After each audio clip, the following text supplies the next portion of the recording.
Hello student, आज हम वित्तीय प्रबंधक की बदलती भूमिका के बारे में कुछ देखने की कोशिश कर रहे हैं।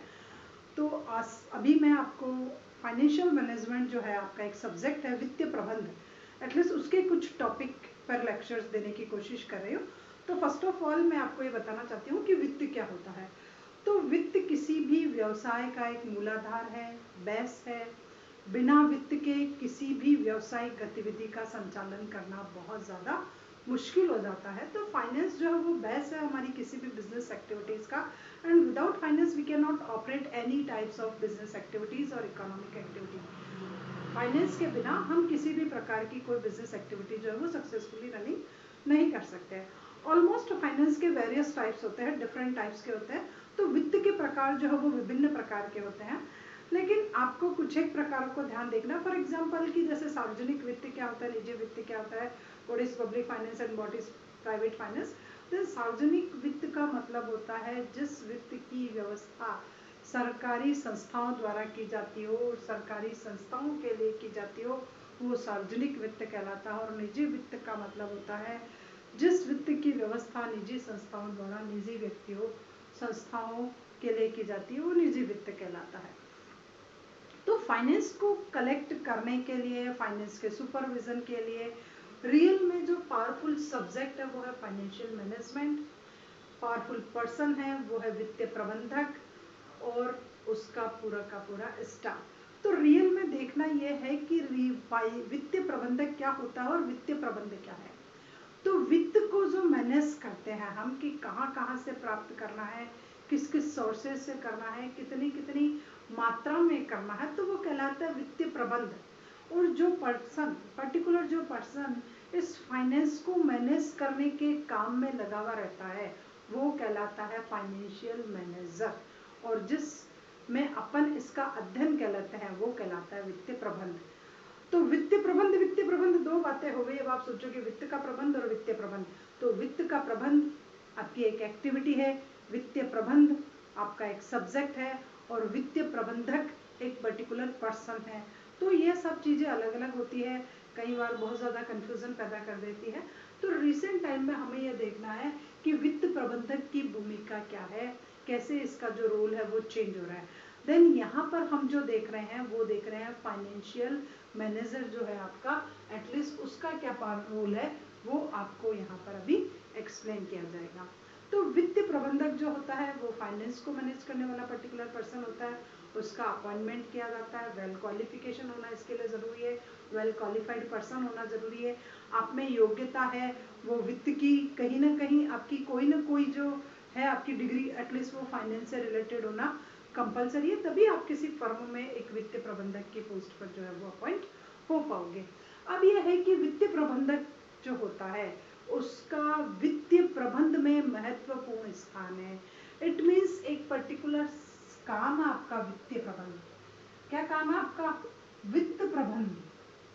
तो वित्त प्रबंध का जो आपका एक इम्पोर्टेंट फंक्शन है उसमें वित्तीय प्रबंधक की भूमिका महत्वपूर्ण होती है। तो जो पर्टिकुलर पर्सन है, मैनेजर है आपका, उसकी भूमिका, उसका रोल बहुत ज़्यादा पावरफुल होता है और वह उच्च प्रबंधकों की टोली का सक्रिय सदस्य होता है। आपका जो भी मैनेजमेंट होता है यहाँ पर वेरियस टाइप्स के आपके डिपार्टमेंट के डिफरेंट टाइप्स के प्रबंधक होते हैं। तो आपका जितना भी जो उच्च टोली के प्रबंधक है, आपके जो उच्च प्रबंधक हैं, उनकी पूरी टोली का वो नायक होता है। इट मीन्स जितने ज़्यादा आपके मैनेजर हैं उन मैनेजर्स में से वो सबसे ज़्यादा सुपीरियर पर्सन होता है, वो वित्तीय प्रबंधक कहलाता है। कि जो आपके जितने भी मैनेजर हैं, जितने भी मैनेजमेंट के पर्सन हैं, उसमें सबसे सुपीरियर पोस्ट पर होता है। और जो भी आपकी जटिल समस्याएं हैं, उन जटिल समस्याओं के समाधान में जिसकी भूमिका बहुत ज़्यादा व्यापक, गहन और महत्वपूर्ण होती है। इट मीन्स कि जो भी आपके वित्त प्रबंध को लेकर के जो भी आपकी समस्याएं आ रही है, उन समस्याओं के समाधान में, गहन हो चाहे विस्तृत हो, किसी भी प्रकार की समस्या हो, उन समस्याओं के समाधान में इसकी जो भूमिका है, इसका जो रोल है वो बहुत ज़्यादा पावरफुल होता है, बहुत ज़्यादा स्ट्रांग होता है। बहुत ज़्यादा इम्पोर्टेंस लिए हुए होता है, तो उसकी भूमिका बहुत ज़्यादा व्यापक है, मतलब एक वाइड स्कोप लिए हुए है। उसके बाद बहुत ज़्यादा गहन है, मतलब सूक्ष्म से भी सूक्ष्म काम उसको करने पड़ते हैं और बहुत ज़्यादा इम्पोर्टेंट इसकी भूमिका होती है। उसका काम केवल लेखे तैयार करना नहीं है। इट मीन्स आपने सोचा कि मैंने वित्तीय प्रबंधक रख लिया, अब मेरे सारे अकाउंट्स प्रॉपर, फाइनेंशियल स्टेटमेंट, खाते, बही, सब कुछ बराबर बन जाएंगे। तो वित्तीय प्रबंधक का काम केवल मात्र आपकी जो आप ये फाइनेंशियल स्टेटमेंट प्रिपेयर करते हो, trading and P&L account, BR, CR, balance sheet और लाइबिलिटीज एंड एसेट साइड्स, और ये प्रिपेयर करके मिला करके आपको डेटा एंट्री देना, कैश मेमो तैयार करना, लेजर बुक तैयार करना, तो इसका काम केवल लेखे तैयार करना नहीं है।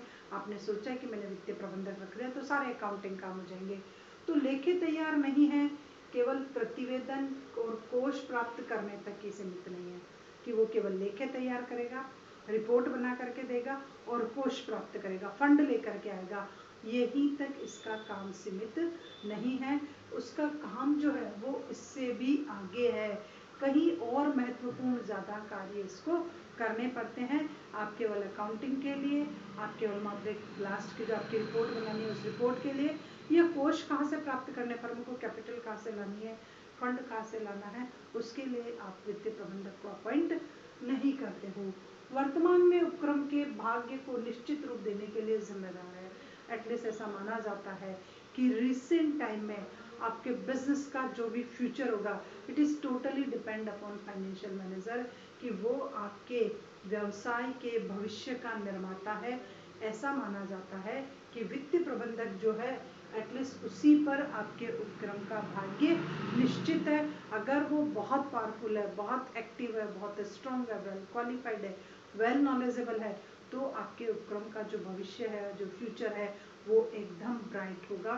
तो ये कहता है कि उपक्रम के भाग्य को निश्चित रूप देने के लिए वही पर्सन जिम्मेदार है।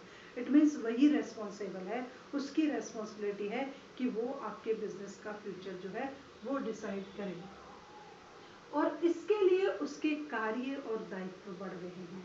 अब आपके बिजनेस का फ्यूचर अगर वही डिटरमिनेट कर रहा है, तो उसके फंक्शन और उसकी रेस्पॉन्सिबिलिटी, उसके कार्य और उसके दायित्व दोनों अब बहुत ज़्यादा बढ़ गए हैं। पहले बहुत लिमिटेड थे, अब उसको बहुत ज़्यादा फंक्शन जो है इस काम के लिए करने होते हैं।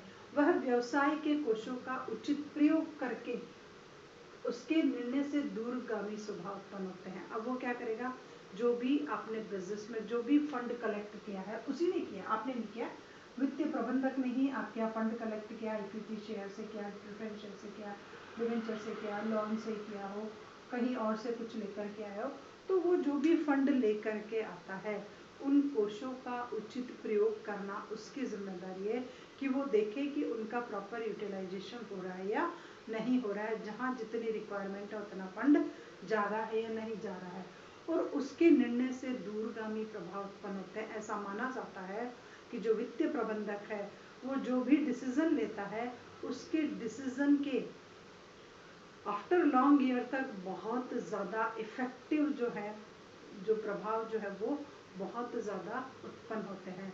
तो वित्तीय प्रबंधक केवल मात्र कोषों को ही प्राप्त नहीं करता, बल्कि उनका उचित उपयोग भी देखता है। फर्म की लाभदायकता, जोखिम, फर्म का आकार आदि को प्रभावित करता है। आपकी फर्म की प्रॉफिटेबिलिटी, रिस्क और आपकी फर्म का साइज, इन सब को वित्तीय प्रबंधक प्रभावित करता है। तो यहाँ पर आपके सामने कंट्रोवर्सी है, 2 टाइप्स के ओपिनियन चल रहे हैं। पहला कह रहा है फंड को कलेक्ट करो और बस वो ध्यान दो, दूसरा कह रहा है वेरियस टाइप्स के जो फंक्शन है, वैरायटी ऑफ फंक्शन जो है वो फाइनेंस मैनेजर को करने पड़ते हैं। तो यहाँ पर ये देखने को मिलता है कि there are 2 types of approach of FM, कि एफएम की जो अप्रोच है हमारी, वो अब 2 टाइप्स की अप्रोच जो है वो हो गई है। तो एफएम के बारे में 2 टाइप्स के ओपिनियन चल गए हैं।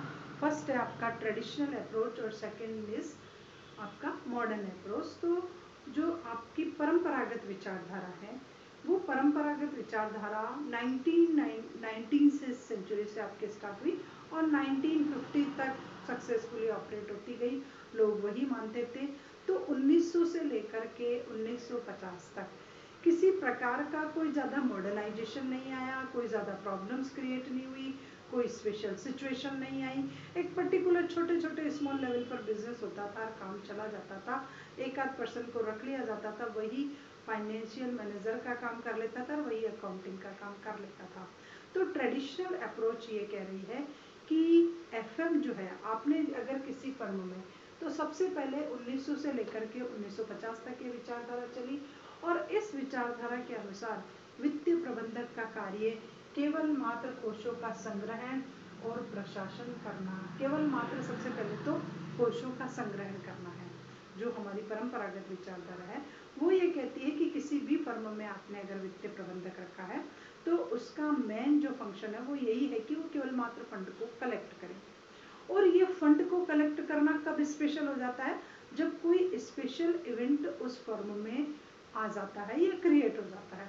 तो जब कुछ विशेष परिस्थिति आती है तो वित्तीय प्रबंधक का कार्य और ज़्यादा इम्पोर्टेंस लिए हुए हो जाता है कि उस समय उसकी बहुत ज़्यादा रिक्वायरमेंट किसी भी फर्म को होती है। तो अब ये कब हो गया, वित्तीय कोषों का संग्रहण और प्रशासन, बस दो ही काम करेगा, एडमिनिस्ट्रेशन करेगा और कलेक्शन करेगा फंड को। अकॉर्डिंग टू ट्रेडिशनल अप्रोच, परंपरागत विचारधारा के अनुसार दो मेन फंक्शन है वो उसको। अब है कि संग्रहण का कार्य विशेष घटनाओं के दौरान जैसे प्रवर्तन, पुनर्संगठन और विस्तार के समय ज़्यादा महत्वपूर्ण रहता है। अब अगर कोई फर्म ऐसा डिसीजन ले रही है, जैसे प्रवर्तन में स्टार्टिंग जब आपका प्रमोशन हो रहा है तभी हो गया, उसके बाद पुनर्संगठन, आप अपनी फर्म को रीऑर्गेनाइज कर रहे हो, किसी नए फॉर्म में लॉन्च कर रहे हो, नए काम के साथ, नाम के साथ लॉन्च कर रहे हो उस समय।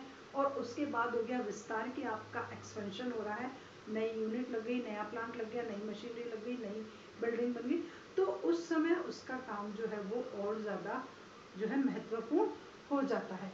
दिन प्रतिदिन के कार्यों के संचालन में उसको केवल मात्र यही देखना है कि फर्म के पास अपने दायित्वों का भुगतान करने के लिए पर्याप्त तरलता है या नहीं। दूसरा क्या करना है वो देखो, पहला काम तो आपको समझ में आ गया परंपरागत विचारधारा के अनुसार कि कोषों का संग्रहण करना, उनका प्रशासन करना। उसके बाद ये संग्रहण कब महत्वपूर्ण हो जाता है और ये प्रशासन कब महत्वपूर्ण हो जाता है, जब कुछ स्पेशल इवेंट्स फर्म में आ जाते हैं, जैसे प्रवर्तन है, उसके बाद पुनर्संगठन है और उसके बाद विस्तार है। इन तीन समय में वित्तीय प्रबंधक की भूमिका और बढ़ जाती है।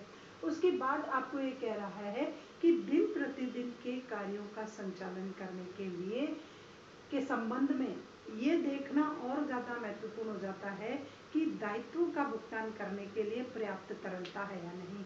कि सपोज कीजिए मेरे पास अभी है 4000 रुपीज़ या मेरे उसमें, और मैं किसी फर्म में एफएम की पोस्ट पर हूँ और अभी अचानक कोई 5000 रुपीज़ मांगने के लिए आ गया, तो डेली रूटीन के कामों को करने के लिए मेरी रेस्पॉन्सिबिलिटी है कि मैं लिक्विडिटी को बनाए रखूं, तरलता को बनाए रखूं।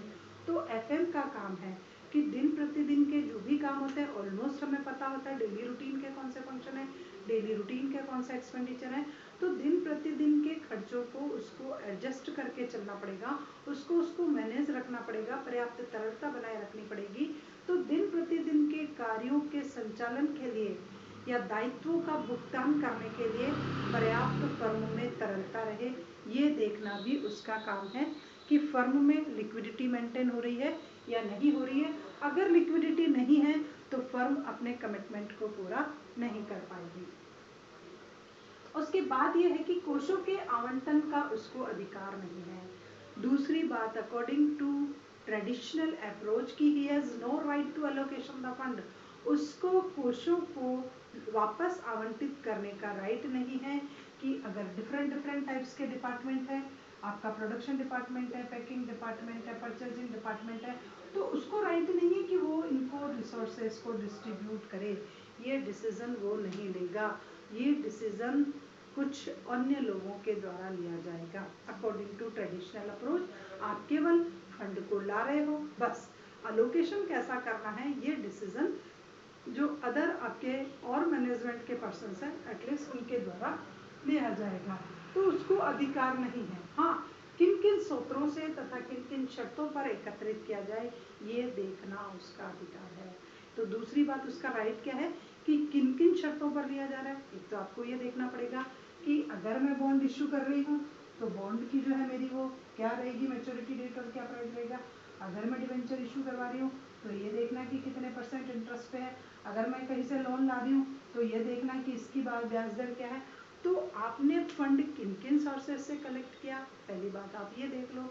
दूसरी बात, किन किन कंडीशंस पर आप कलेक्ट कर रहे हो, ऐसी कौन सी टर्म्स और कंडीशन उस सोर्सेज के साथ फिक्स है, एटलीस्ट आप उसको देख सकते हो। और जो सबसे सस्ता लग रहा हो आपको, आप उसको भी चूज कर सकते हो, जिसमें कॉस्ट ऑफ कैपिटल बहुत ज़्यादा लोअर आ रही हो। तो उसका काम केवल मात्र यही देखना है कि किन किन सोर्सेज से कलेक्ट किया जाए और किन किन शर्तों पर कलेक्ट किया जाए। तो ये टोटल आपको जो है वो परंपरागत विचारधारा के बारे में बता रहा है कि वित्तीय प्रबंधक का काम केवल मात्र यही देखना होता है। अब होता है कि what are the limitations of this theory, कि इस सिद्धांत की क्या सीमाएं हैं, क्या लिमिटेशंस है। तो सबसे पहला कि ये विचारधारा एक पक्षीय है। एक पक्षीय का मतलब वन साइडेड थ्योरी है, एक ही पार्टी की ओर ज्यादा ध्यान दे रही है, दूसरी को बिल्कुल इग्नोर कर रही है। तो सबसे पहला इसको जो आलोचित किया जा रहा है उसका बिंदु यह है कि यह एक पक्षीय है। एक पक्षीय क्यों है, क्योंकि ये किस पर ध्यान दे रही है, केवल मात्र कलेक्शन पर ध्यान दे रही है कि डिफरेंट टाइप से ले आओ, उसको कलेक्ट कर लो, उसका आप एडमिनिस्ट्रेशन कर लो, आप प्रशासन कर लो, किसी पर्सन को अपॉइंट कर दो, कुछ वो कर लो, ये काम कर लो आप। इट मीन्स आपको केवल मात्र लाने का अधिकार है, बट आपको वापस जो है वो सप्लाई या एलोकेशन का राइट नहीं है। आप कहीं भी वापस जो कलेक्ट किया हुआ फंड है उसको अलोकेट करने का राइट आप नहीं रखते हो।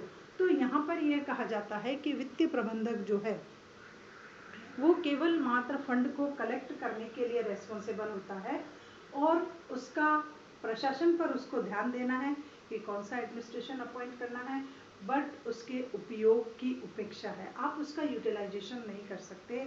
ही has no right to allocation the resources, आपको उसको यूजेस लाने का राइट नहीं है। वो मैंने आपसे कहा कि कोई और जो है वो उसको डिसाइड करेगा। उसके बाद इससे क्या हो गया कि आपके इंटरनल डिसीजन को इग्नोर कर दिया गया, आंतरिक जो आप निर्णय ले रहे हो एटलीस्ट उसकी उपेक्षा कर दी गई, आपसे पूछा ही नहीं, डिसीजन मेकिंग में आपका कोई रोल ही नहीं लिया गया। तो ये कंडीशन यहाँ पर आ गई। उसके बाद जो दूसरा आता है वो आता है गैर निगमित उपक्रमों की वित्तीय समस्याओं की उपेक्षा। इसका मतलब ये किसके बारे में ध्यान देता है, केवल मात्र निगमित उपक्रमों के बारे में ध्यान देता है, जबकि जो गैर निगमित उपक्रम हैं, जो नॉन कॉर्पोरेट सेक्टर्स वाली कंपनीज हैं, उनको ये बिल्कुल इग्नोर कर देता है। एकाकी व्यापार पर बिल्कुल ध्यान नहीं देता, साझेदारी फर्म को बिल्कुल कुछ नहीं बता रहा। तो केवल मात्र ट्रेडिशनल अप्रोच के अकॉर्डिंग ओनली कॉर्पोरेट सेक्टर्स की जो कंपनी होती है वही फंड को कलेक्ट कर सकती है। एकाकी व्यापारी के बारे में कुछ नहीं बोल रहा, साझेदारी फर्म के बारे में नहीं बोल रहा, और गैर निगमित उपक्रमों की इसने उपेक्षा की है, उनका भी कहीं कोई विश्लेषण इसकी थ्योरी में नहीं आता है। तो उसको सेकंड क्रिटिसाइज करने का पॉइंट यह है कि ये गैर निगमित उपक्रमों की पूरी तरह उपेक्षा करता है, उनके कार्यों के बारे में इसकी थ्योरी में कहीं कोई एक्सप्लेनेशन नहीं है। उसके बाद है कि विशेष घटनाओं के घटने पर वित्त प्राप्ति पर ध्यान। ये मैंने आपको पहले ही बताया कि कुछ विशेष घटनाएं घटित हो गई, विशेष घटनाएं घटित हो गई, तो उन विशेष घटनाओं पर आपको वित्त प्राप्त करना है, ये वो क्लियर बता रहा है, स्पेशली बता रहा है और बार बार एक्सप्लेन करके बता रहा है। तो क्या हर फर्म में विशेष घटनाएं घटती रहेगी, और जहाँ विशेष घटनाएं नहीं घटती हो सालों तक, तो वहाँ पर फिर एफएम की रेस्पॉन्सिबिलिटी क्या होगी। तो ये कहा गया है कि दिन प्रतिदिन की समस्याओं की तरफ कोई ध्यान नहीं दिया गया कि डेली रूटीन में क्या प्रॉब्लम आती है, उनको हम ट्रेडिशनल अप्रोच के अकॉर्डिंग सॉल्व ही नहीं कर सकते, क्योंकि उसके अकॉर्डिंग तो एफएम की रिक्वायरमेंट कब होती है, जब कोई स्पेशल इवेंट आ गया तब उसकी ज़्यादा ज़रूरत होती है। अगर उससे पहले अगर नहीं है फर्म में तो कोई काम नहीं, अकाउंटेंट ही काम कर लेगा, बट कोई स्पेशल आ गई सिचुएशन तो उसकी रिक्वायरमेंट है, तो फिर डेली रूटीन के फंक्शंस का क्या होगा। तो तीसरी आलोचना इस बात पे की जा रही है कि इसमें ये एक्सप्लेन किया गया है कि विशेष घटनाओं पर ही एफएम की रिक्वायरमेंट होती है, वित्तीय प्रबंधक की हमें ज़रूरत रहती है, या वित्त प्राप्ति पर तभी ध्यान देना चाहिए, बाकी डेली रूटीन की आपकी कौन सी प्रॉब्लम आ रही है उसकी तरफ ये ध्यान नहीं देता है। उसके बाद है कि दीर्घकालीन समस्याओं की ओर अधिक ध्यान। इस थ्योरी को एक और क्रिटिसाइज इस बेस पे किया गया है कि ये लॉन्ग टर्म प्रॉब्लम पर ही ध्यान देते कि भविष्य में विस्तार होगा, पुनर्संगठन होगा, रीऑर्गेनाइजेशन होगा, रीस्ट्रक्चर होगा, बट सब इन फ्यूचर होता है। तो दीर्घकालीन समस्याओं की ओर अधिक ध्यान दिया गया है, जबकि अल्पकालीन समस्याएं बहुत सारी आती है फर्मों में, डेली आती है, उनकी और इसमें किसी प्रकार का कोई भी अपना ध्यान जो है वो आकर्षित नहीं किया गया है। उसके बाद जो है इसकी आलोचना आती है कि ये जो है वो स्थायी पूंजी पर ज़्यादा ध्यान देता है, जबकि कार्यशील पूंजी पर इसका कोई ध्यान नहीं है। इट मीन्स आपको एक बार फंड कलेक्ट करना है, कहाँ से करना वो लेकर के आ जाओ, बट डेली की जो रिक्वायरमेंट होती है फर्म में वो होती है वर्किंग कैपिटल की। तो ये वर्किंग कैपिटल की रिक्वायरमेंट के लिए कुछ नहीं कह रहा कि कार्यशील पूंजी का प्रबंध एक वित्तीय प्रबंधक किस स्टाइल से करेगा, कब करेगा, कैसे करेगा, उसके बारे में उसके कार्य क्या है, उसका दायित्व क्या है, इसका कहीं भी कोई भी उल्लेख इस थ्योरी में नहीं किया गया है। और इसकी लास्ट उपेक्षा आती है कि नैतिक समस्याओं की अवहेलना, जो डेली की जो प्रॉब्लम्स आती है, एटलीस्ट इसने इसको बिल्कुल इग्नोर कर दिया कि रोज़मर्रा की फर्म में जो समस्याएं आ रही हैं उसको कहीं विश्लेषित ही नहीं किया गया, और उनको सॉल्व करने में एफएम का क्या रोल है वो भी कहीं नहीं बताया गया, जो गलत है। क्योंकि बड़ी बड़ी समस्याएं कभी कभी आती है, रोज की समस्याएं रोज आती है, चाहे वो स्मॉल लेवल की ही क्यों नहीं हो। और लास्ट क्रिटिसाइज है कि कोषों के आवंटन की उपेक्षा की, अलोकेशन को पूरी तरह इग्नोर कर दिया कि वो किसी भी प्रकार के जो साधन हैं, जो कोष जो कलेक्ट किए गए हैं, संग्रहित किए गए हैं, उन साधनों को उसको आवंटित करने का अधिकार नहीं है। तो ये भी गलत है, कोषों को आवंटित करने का अधिकार वित्तीय प्रबंधन को होना चाहिए। तो यहाँ पर ये मैंने आपको पूरा जो है वो ट्रेडिशनल अप्रोच के बारे में बताया है कि एफएम की ट्रेडिशनल अप्रोच क्या होती है।